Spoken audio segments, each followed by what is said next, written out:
Ерөнхийлөгчийн сонгуулийн маргаашнаас эдийн засгийн хэлгээрийг хэвтэж иргэд бүсэж хангалж өргөн хэрэглээний бараа бүтээгдэхүүний үн нэмэгдэх нь тодорхой болоод байна. Тодруулбал дэлхийн зах зээл дээр газрын тосны бүтээгдэхүүний үн огцом өссөнтэй холбоотойгоор өдөрт 1-2 тэрбум төгрөгийн алдагдлаа ажиллаж эхэлсэн шатхуун импортлогчид сонгуул дуусмагц шатхууныхаа литр тутмын үнийг нэгэн зэрэг нэмэхээр болж тохиролцсон байна. Эргэлт цэгмийн мэдээллийн сайт энэхүү асуудлаар шатхууны бөөний болон жижиглэнгийн худалдаа эрхлэгч аж ахуй нэгжүүд ашигт малтмал газрын тосны газраас энэхүү сурвалжлагыг бэлтгэлээ. Бид Баттек сурвалжаас шатхуун импортлогч аж ахуй нэгжүүд яагаад өмнө нь биш, өнөөдөр биш, харин ерөнхийлөгчийн сонгуулийн маргаашнаас шатхууныхаа үнийг нэмэх болсныг тодруулахад засгийн газраас тэдэнд сонгуул дуустал буюу 6 дугаар сарын 9 хүртэл шатхууныхаа үнийг нэмэхгүй, одоогийн үнийг хөдөлгөхгүй барих хатуу даалгавар өгсөн гэнэ. Өөрөөр бол литр шатхуун тутамд 100-аас 200 төгрөг, өдөрт 1-2 тэрбум төгрөгийн алдагдлаа ажиллаж байгаа шатхуун импортлогчид дампуурахгүй тулд зайлшгүй үнэ нэмэх шаардлагатай болсон боловч засгийн газраас тас хориглож харин ерөнхийлөгчийн сонгуул дуустал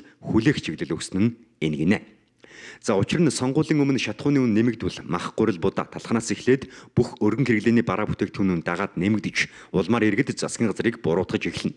Тиймээс засгийн газар сонгуул дуустал иргэдийг бухимдуулахгүй, элдв эсэргүүцэлтэд тулгархгүй, нэр хүндээ сэвтээхгүй байх зорилгоор шатхуун импортлогчдод төр зуур төмөр нүрээ үзүүлж байгаа нь энэ ажээ. За харин сонгуулийн дараа жолоогонд сул тавих юм гин иймд олон сар алдагдaltaй ажилласан шатхуун импортлогчид сонгуул дуусхийг хоног тоолон хүлээж байна.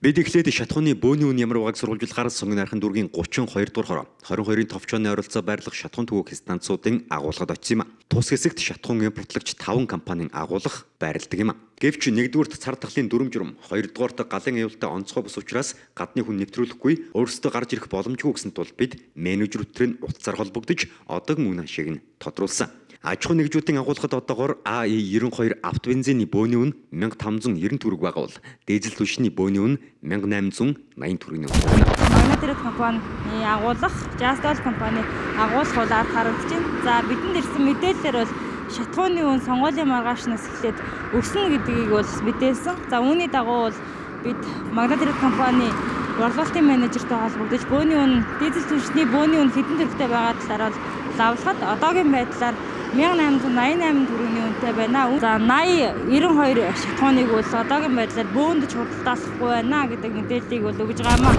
Юу шийдэлээ? 1850 болсон байна. Өнөөдөр нэмэгдээд 1850 болсон байна. Ер нь цаашдаа нэмэгдэх хандлагатай байна уу? Тийм. Одоо гаднаас орчиж байгаа боонууд ер нь хөвчлэн нэмэгдэж байна. Өсцөгөө нэмэгдээд ахгүй юу гаднаас? Өнгөрсөн 7 хоногт чинь 1820 төгрөгтэй байгаа гэсэн. Тийм, 20 байсан. Одоо бол энэ 1850-аас их хэмжээгээр авлаа гэхэд буухгүй юу тий? Буухгүй тий баг. Одоо нөгөө цаанаас үүнэсээ тэр үсгээл 7 хоног бол өнөө өрчлөөл явчих жоох байхгүй юу? Тэгэхээр нөгөө нэг юу штэ бензин 80 92 авлаа гэхэд хэдвэр байх вэ? 80 92 тухай бүртэл бас болно. Одоо бол манай дээр нөгөө богоо орж ирээгүй. Ер нь бол хэдтэй байгаа юм бэ? Үн бас байхгүй болчиход байна хөө. Ер нь бол өсөх хандлагатай л байгаа юм тийм үү? Ер нь одоо юм дүнсгөө дээ. Одоо би нөгөө 80 92-ын багцаа авъя гэхэд одоо ойролцоогоор хэд вэ гэж ойлгох уу? Таяа бол 1480-аар 80 өгч ирсэн.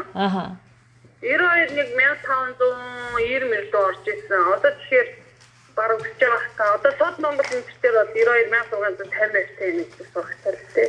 Өөрийн үнэ яг одоо нэг 1820-аар боломжтой. Тэгтээ үн одоо өсөж 1870 болоод 1820-аас 70-ийн хооронд байна гэж ойлгож болох уу? Яагаад ер нь үн өсөд байгаа юм бол?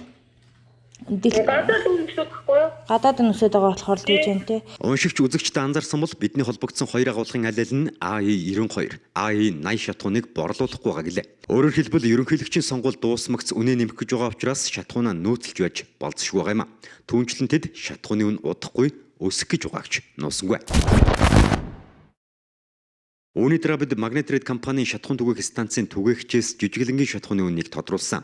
За одоогоор АИ92 автобензины жижиглэнгийн үн 1450 төгрөг, дизель түлшний жижиглэнгийн үн 2250 төгрөг байна. За тэгвэл ерөнхийлөгчийн сонгуул дуусмагц энэ үн багадаа 100-аас 200 төгрөгөөр нэмэгдэх тооцоо гарсан байна.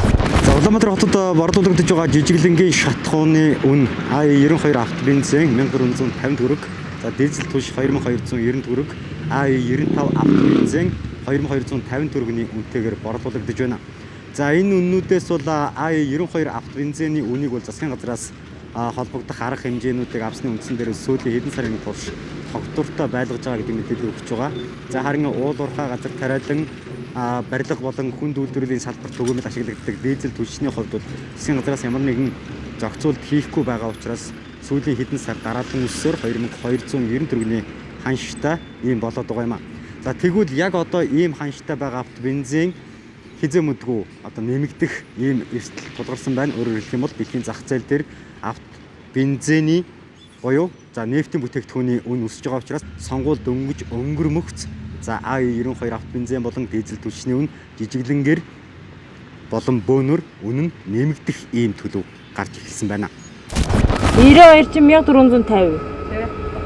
Бензинийх нь үн бол нэмэгдээгүй юу? Арай нэмэгдэхгүй. Сонгуулийн дараа сурах байсан. Гэсэн юм уу? Нэмэгдэх үү? Дахиад нэмэгдэнэ гэдэг юм уу?